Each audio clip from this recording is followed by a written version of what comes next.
Hi, I'm Craig with Craig's Car Care. Welcome to another Weekend Short. Today, we're going to be talking about and installing your basic air filter. This is the filter that lets the engine breathe clean air, or dirty if your filter hasn't been changed in a while. Stick around.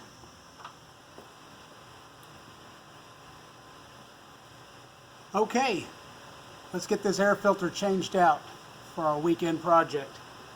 On the 2013 Chevrolet, a few years before, a few years after, the filters are in very similar positions. This one has 4 screws holding it in place as far as holding the box to the top cover to the lower part of the box. This one uses a T20, is what I find works well. In the that's the star pattern. Here's your T20.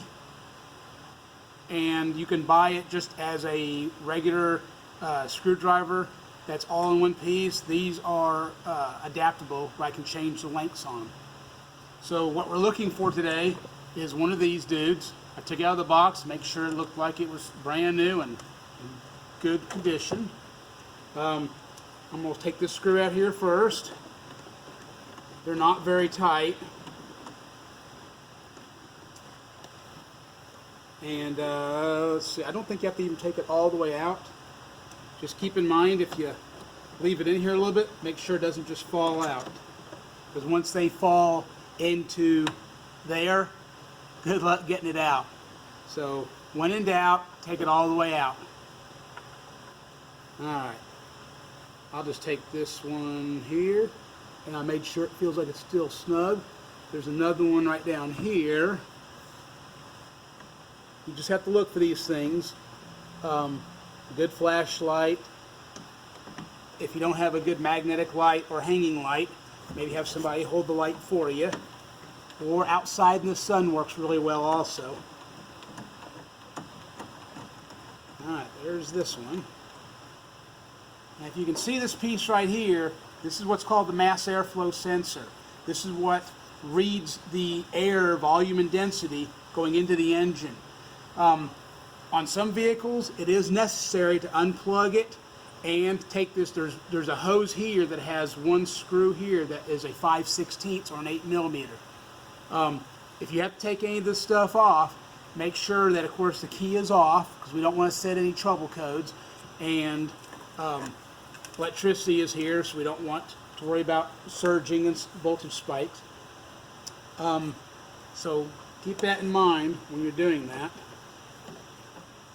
We got one more screw here to change out, pull out, and okay, and we're apart there.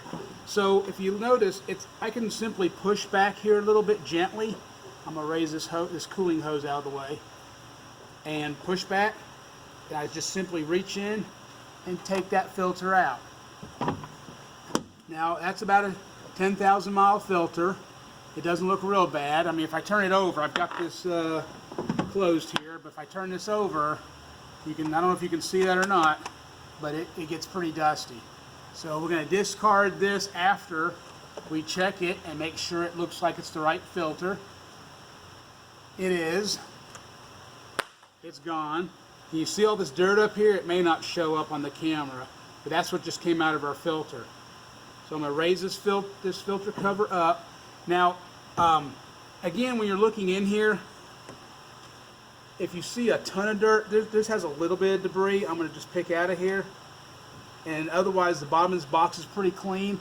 But if you open this up where the air comes in, where I'm reaching my hand, if this is full of trash, debris, hay, whatever, take the time to get it all out of there. Vacuum it out. Be careful about not putting anything down this hole up here. That's where the air goes in. That's where our mass airflow sensor is. So we want to be aware and sensitive to its location. So if you have a bunch of trash in here, make sure you get that out. I bet around our area here in the North Dallas area, it's not uncommon for maybe 1 out of every 20.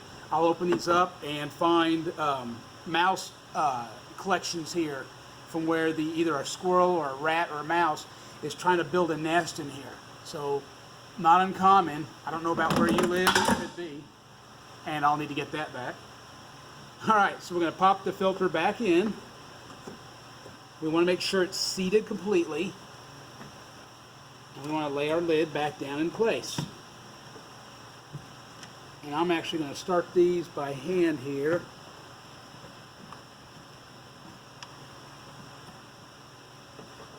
Alright, here we go there. Start all these by hand. Alright, I'm going to get my screwdriver here and reverse the process. In most cases, this is quick and easy. If you're from the northern part of our country, keep in mind these might be rusted in place.